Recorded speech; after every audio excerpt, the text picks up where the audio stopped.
All right, welcome to Wealth Cartel, where hindsight's a motherfucker.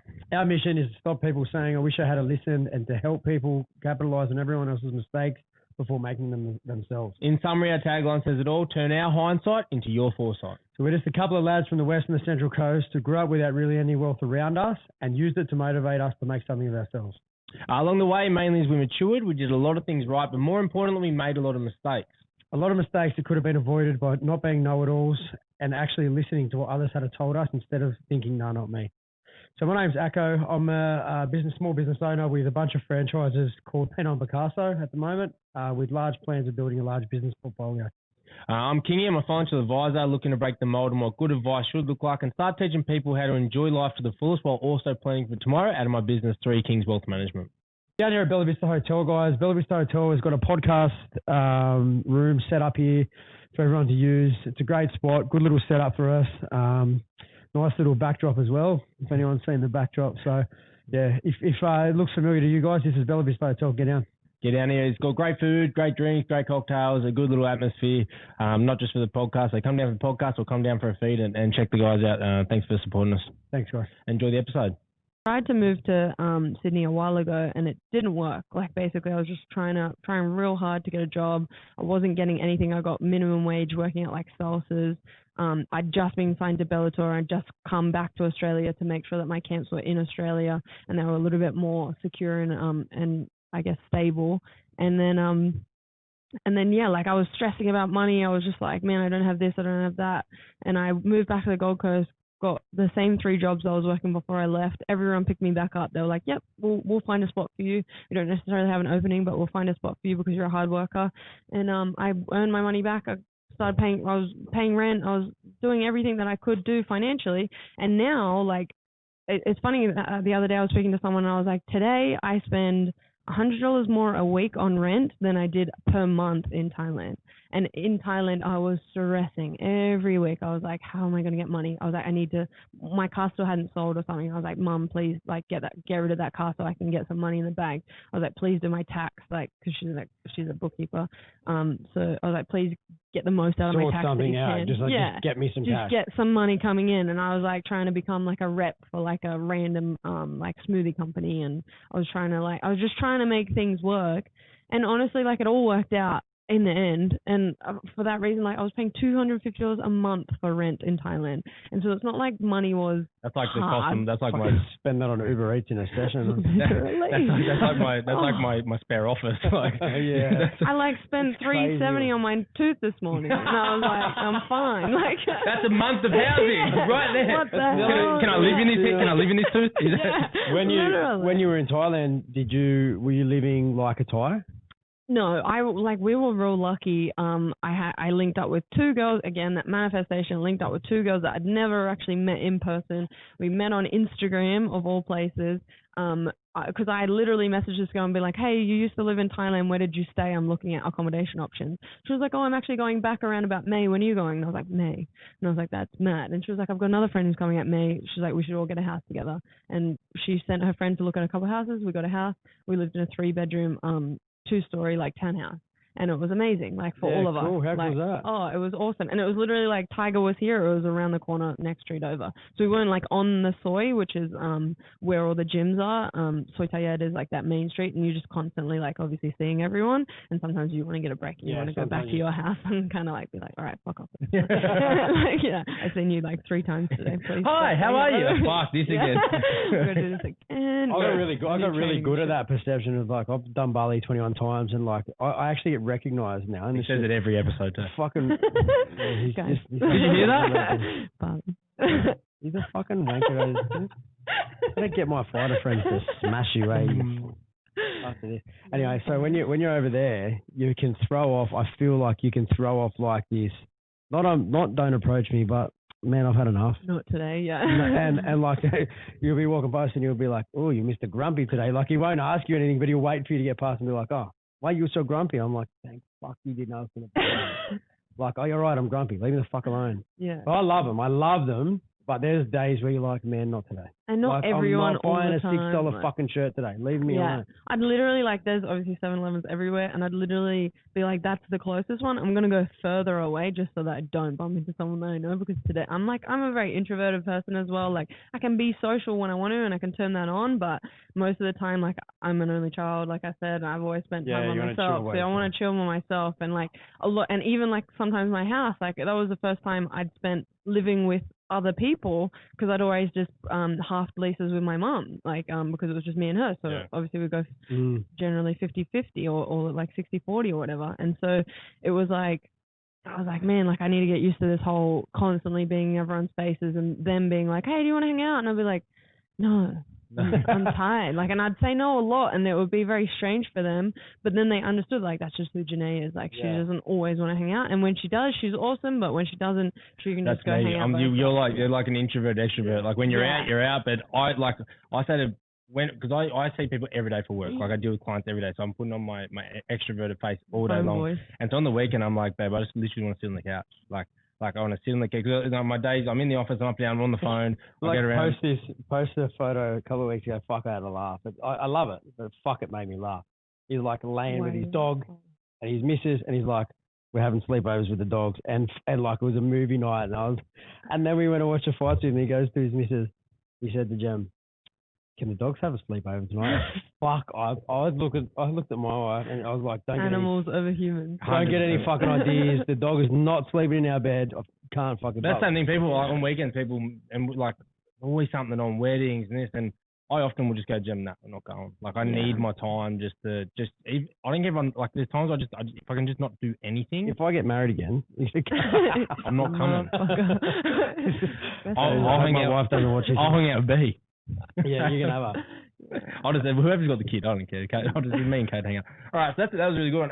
So the next one's health, right? So obviously health's super important, you know? Yeah. Without any one of these three things, you can't really live a fulfilling life. So with health, both physical and mental, what's something you'd go back and sort of tell yourself, obviously you're probably starting to feel injuries as a fighter now and things going on. So what would you go back and tell yourself, both physically and mentally, to try and know? Don't eat too much taro.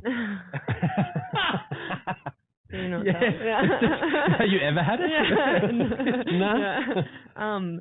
It's that crazy thing, like prioritize financing your health. Like I feel like a lot of the time I'd be like, I need a car, or I need just material stuff, like just general things to get by. And for sure you do need a car, but I would have much rather, like now that I have money, or I don't have heaps of money, but now that I'm financially a lot more stable than I used to be, I'm like investing in things like my Whoop band, or like I'm being like, how many more physios can I get a week, or how many can I go get a facial and can I go get the app that will be for mindset, and can I go to the psychologist, and can I I want to spend my money on these, can I go to the dentist, these things are the things that I should have spent my money on. I feel like when I was a lot younger, I was working full time, I was working like 50 hours a week, and just being like, I'll buy a $10,000 car and get it on loan and pay off the variable loan.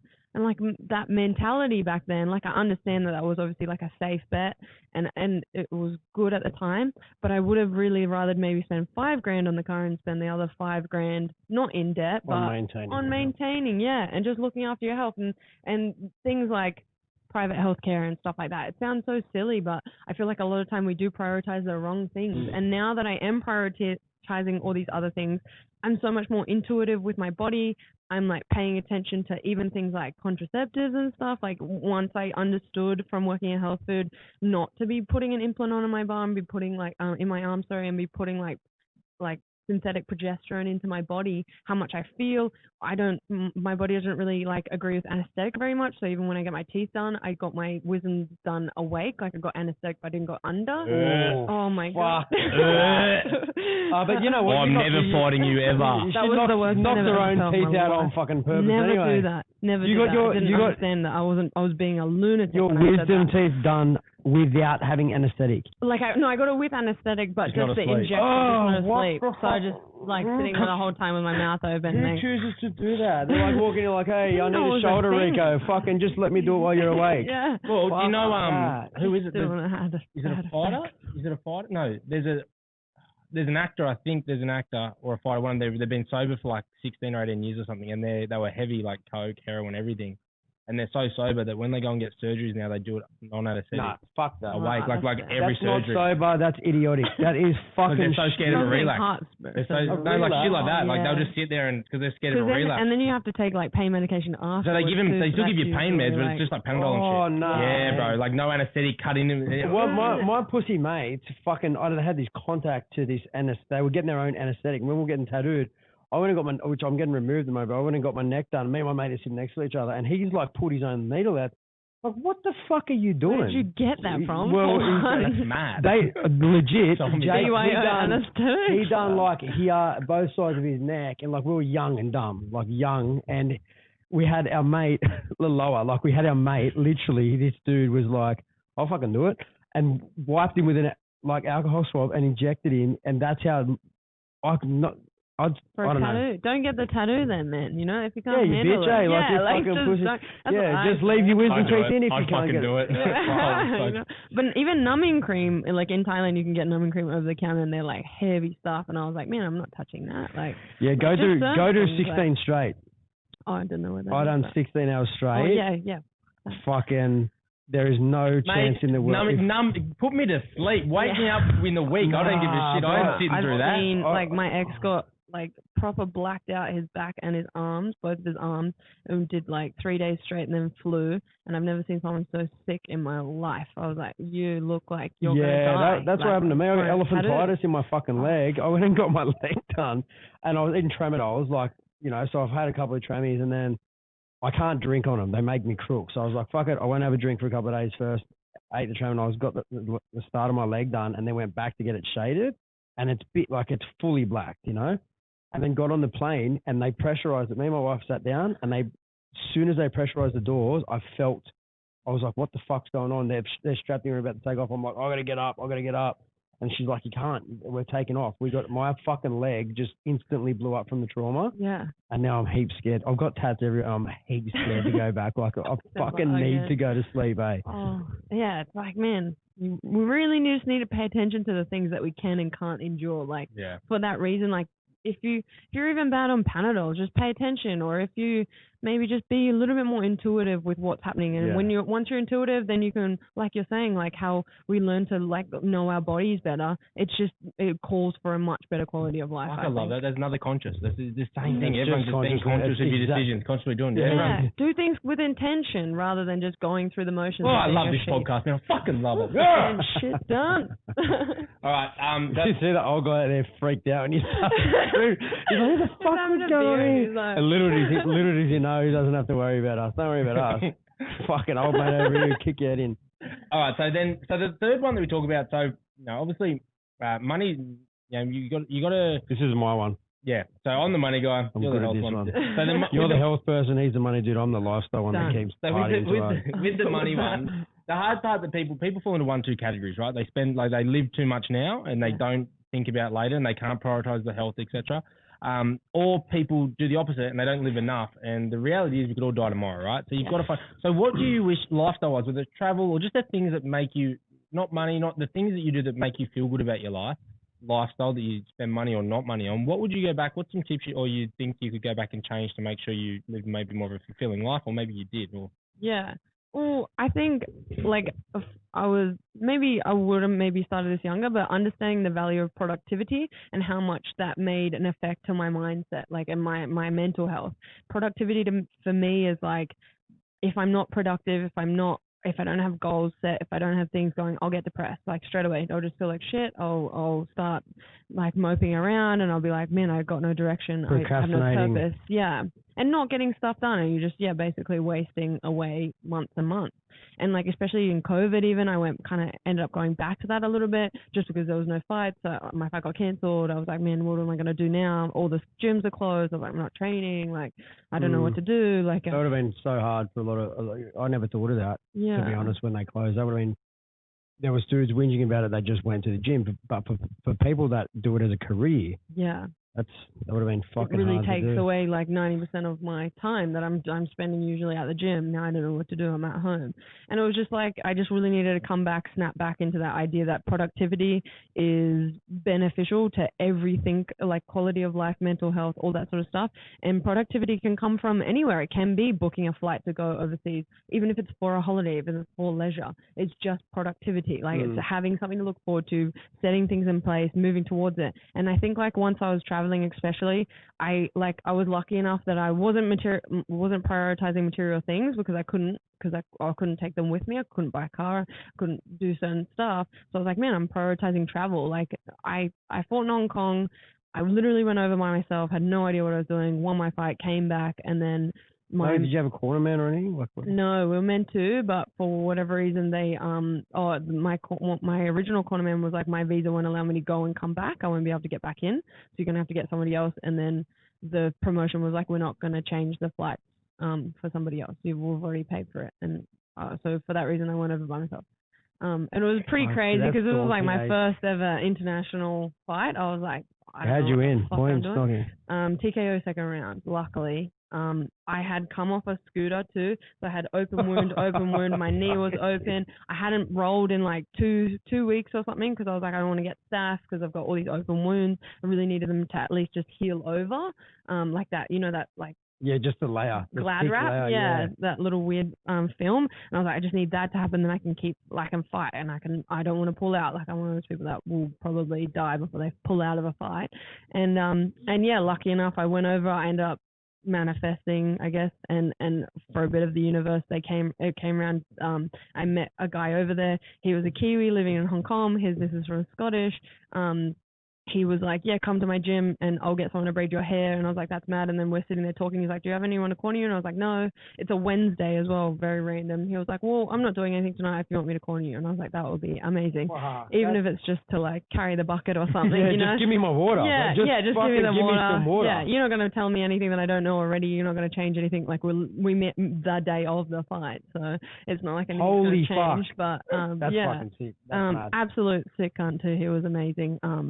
Imagine Janay running out grabbing her own stool and shit. Yeah. You've got to put your head down. Yeah. I did something. It was like, all I heard was, don't do that again. And I was like, yeah, fair enough. Like I did something stupid and I was like, yeah, cool. But it was amazing. And then like Vaseline on your eyes. Fight down on that mouth guard, bitch. And then I got staph when I came back, which was crazy. I must have got it from Hong Kong. Yeah. Just from not having a shower quick enough and these kind of things that you end up learning over the way. And then it was like, my now manager at the time messaged me and was like, there's UFC in Singapore. If you want to come, let's meet up and let's talk about management. And I was like, I've never been to Singapore. Like, and I looked at the flights and it was like $70 to go from Thailand to Singapore. And I was like, fuck it, we're doing it. Yeah. My roommates were like, yep, we'll come. And I was like, mad, that makes it easier on accommodation and stuff. We went to the UFC. We were literally like 4 rows from the front. It was like the best ticket. Holly Holm versus Betch Kohea. Okay, that was it. Oh, yeah, I'm pretty sure because I went to 2. And then the next year was Cowboy and the other Cowboy. That would have been a cool one too. I love Cowboys. And it was just crazy. It was like, man, I was like, once I did that, basically, I was like, I prioritized that. It was one of the like best weeks / experiences that I got to, like Singapore's amazing, all that sort of stuff. I really got to understand that I'm capable of traveling by myself and capable of like figuring out the travel and that kind of thing. Like I got there first or something and I had to go meet someone at Marina Bay Sands and I was like, how do I do this? Jumped on a train, figured it out, got everything sorted, did all the flights, accommodation, organized it for everyone. And I was like, yeah, I'm capable, I'm competent, I'm independent. I was like, spend your money on this kind of thing. And especially for the next few years, I mean, like I was like 22 then or something. So I was like, if I'm very different life to a normal 22-year-old chick. Yeah. Like, isn't it fucking crazy? Spend money on this stuff. You just got staff from Hong Kong. Yeah. With no corner, man. You're like, fuck it, let's go to Singapore and hang out. Like, it's fucking cool. Going to a manager, because that's going to, and then obviously my manager's been with me this whole time.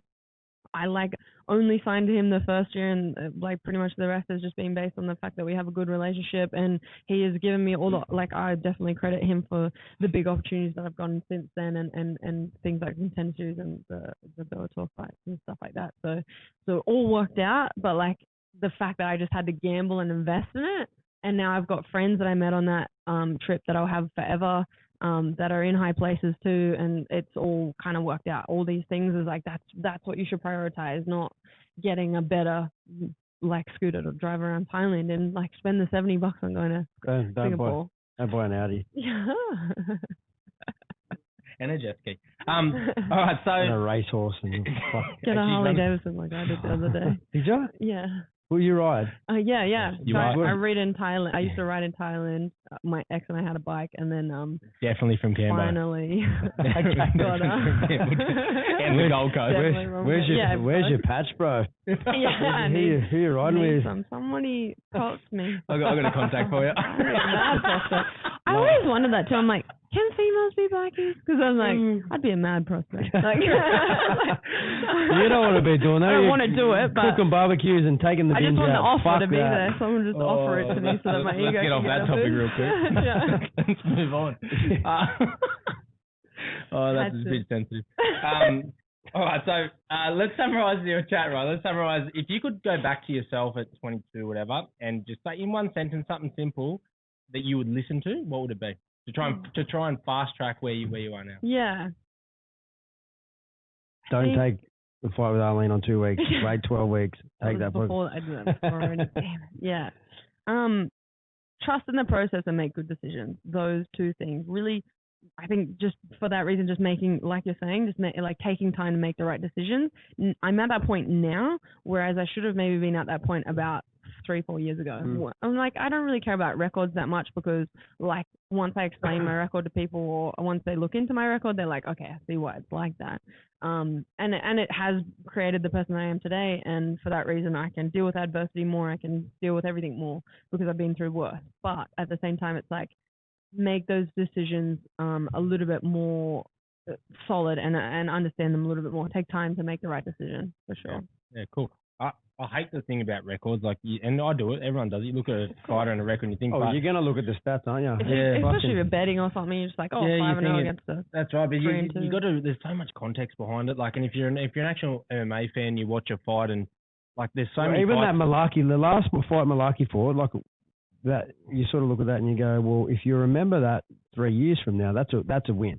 That's a W. In my opinion, that's a W. That was an amazing fight, yeah. And you just sort of like, there's a few times actually where we've gone, fuck. Even I remember what fight was it? Well, Malaki's a mate of mine, right? So you look at Malaki, and we were there for the Whittaker Adesanya fight in Melbourne for Jamie, and if you watch both, like if you look at him, he's got 2-0 record in the UFC, right? And you go 0-2, right? And you go, yeah, he might be on his, he might be need to consider what he's doing. But then you go watch those fights. You go, fucking first of all, the first one, him and Brad Riddell fucking bashed each other. Yeah. And he's going to be, he's a top 10 contender, Brad Riddell. It's not like Brad wasn't a good striker before he got into that. Brad Riddell will be top 10 in that division, easily, right? Yeah. And you know that, and Jamie's still his toughest fight today. And then you go into that one there, which should have been a dub. From his last fight. So, records, I fucking hate records. But it's not like when Jamie wasn't signed, everyone was just like, man, why the fuck is this cunt not getting signed yet? Because everyone in Australia was just like, man, it should be Jamie. What the fuck is going on with you? I remember there was a petition going around. They were sharing shit, and it was like, why? And I think maybe Ross Pearson started it. I don't know, but there was this petition, and I kept seeing it, and I didn't know who he was at the time. And then I went and had a look, and it was like, who's next in Oz? And everyone was like, fucking Jamie Malaki. And I was like, who the fuck is this Jamie Malaki?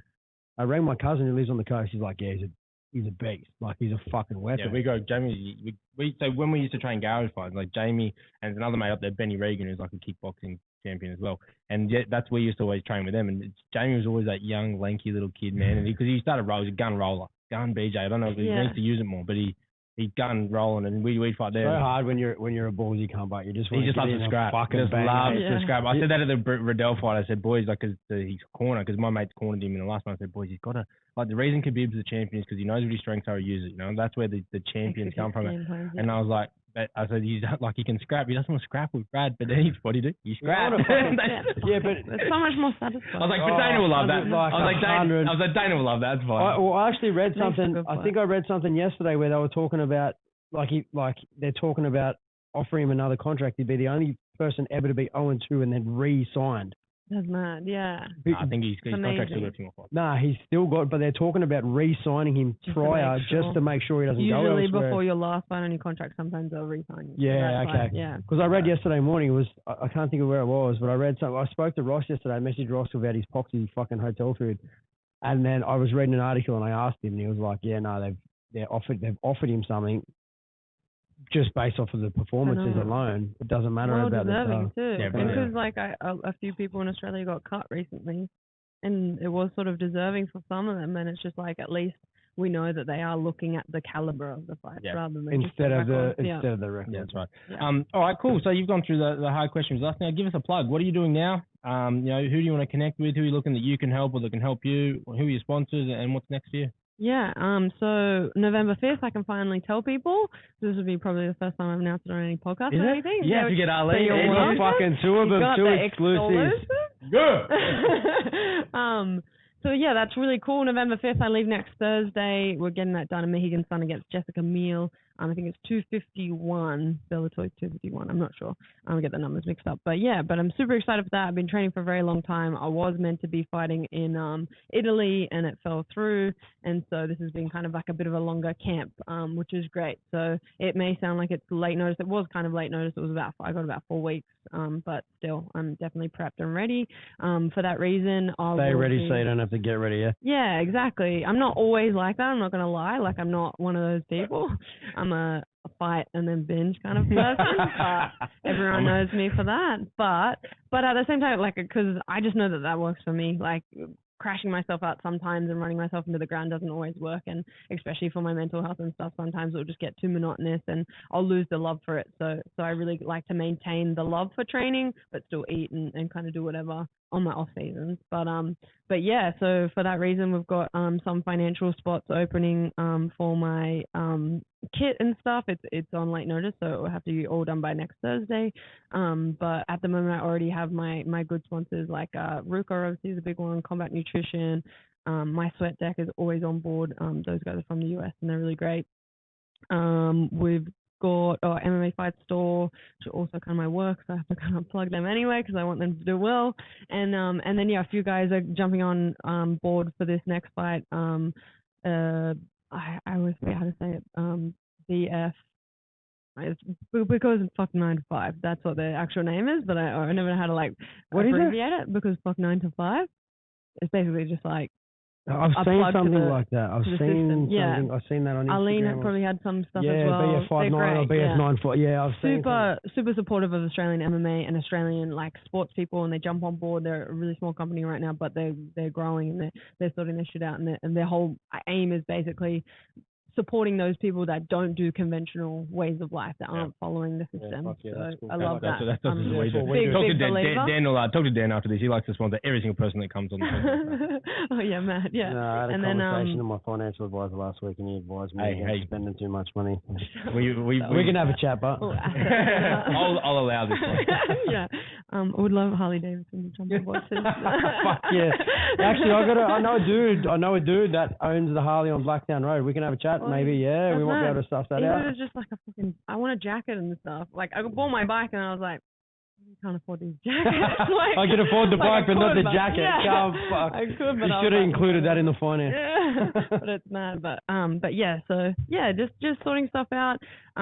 Probably have some more stuff coming up. I mean, one of the really, really cool things I love to tell people now that I can tell people is that we've got some campaigns coming out with both. I collaborated with those guys.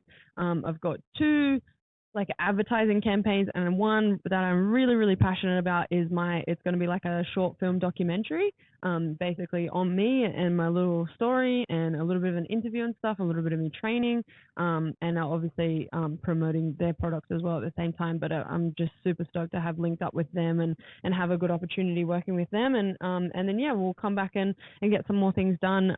I'll be at 12 Rounds Gregory Hills soon as well, working with those guys, helping that new gym up. It's opening mid-November, and so yeah, I'll be doing some private everything stuff out of there. Yeah, you sound like that's good. I love that. You've got a lot on your plate, and so you should.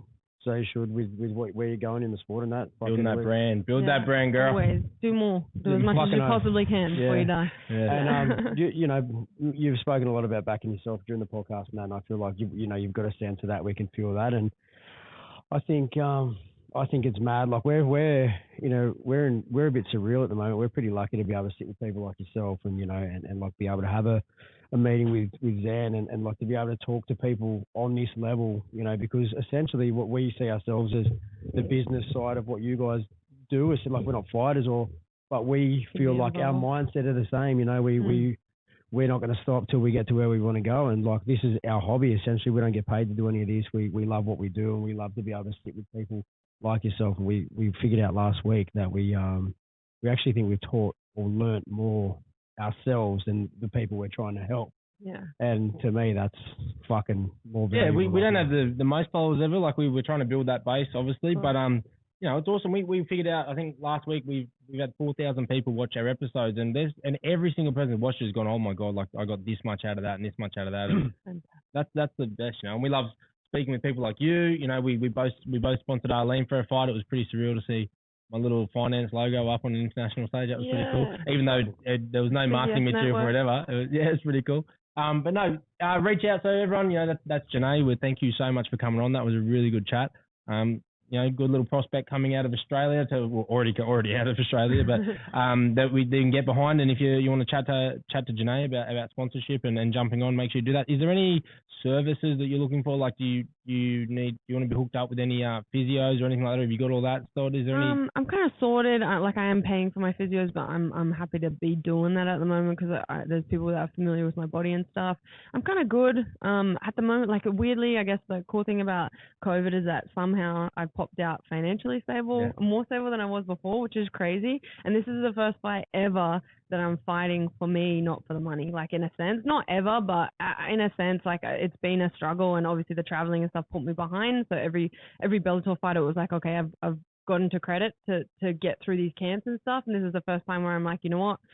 Like my toes broke, it's all good. I've got money in the bank, and so this is all just out of love, and this is watch out good you fight now will be purely just for me. And I think for that reason, dealing with the adversity that I have in this camp, it'll come out to be one of the best performances, because I know the things like Hong Kong, those kind of things, the adversity really just pushes me, and it ends up coming up in my fights because I back myself. So. Well, good luck for that, and good skill.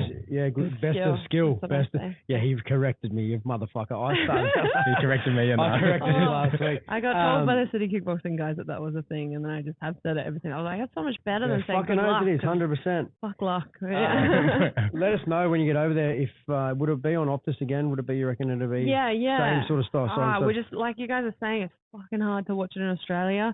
But generally, I'm hoping that I am on the prelims. It sounds crazy, but I'm hoping I am, just because it's a lot easier for the guys in Australia to watch it. So on the prelims, is it? Yeah, prelims is on the Bellator app or on the Bellator website. I didn't even know there was a Bellator Yeah, so they have an app and they stream it. Sometimes if it doesn't work, grab yourself a VPN and just redirect it to obviously the US so that just go crack streams. I literally use the exact link. Crack streams. We're going to cut that. No, we can say that because really hard, man. Really hard. We showed up to Lone Star the other day, and I was like, hey, can we watch the fights? And they're like, yeah, we'll get it on. I was like, no, they're fighting now. Yeah. Like, get it on. And they're like, yeah, we'll get it on. I was like, listen, you fucking need to put the fight on. I've got it on my phone. Like, I'm like, fucking hell, man, get the fucking fight on. Yeah, I was going to go do it all properly because I buy every card and stuff. It was going to cost me about $250 to get a set-top box, subscribe. I was doing that too. I was like, fuck, fine. I was like, finally, we can sort this out and I'll do it. Yeah, but if we start sponsoring all the fucking Bellator athletes, we probably should invest in a set-top box. But still, like, well, that can be the sponsorship. We'll buy you a set-top box to watch your own fights back. Conversation with the guys, because it's really hard to watch. But I don't think. Do you reckon they realise how big MMA is here? I don't think they realise. I don't think, because they're really trying to hit the UK market. They've looked after Europe. They're trying to sign, they just signed Beck Rawlings, so they are trying to gravitate towards the Australasian market. But I think just at the moment it's been like hard for them to figure it out. And we're just so far away from everyone.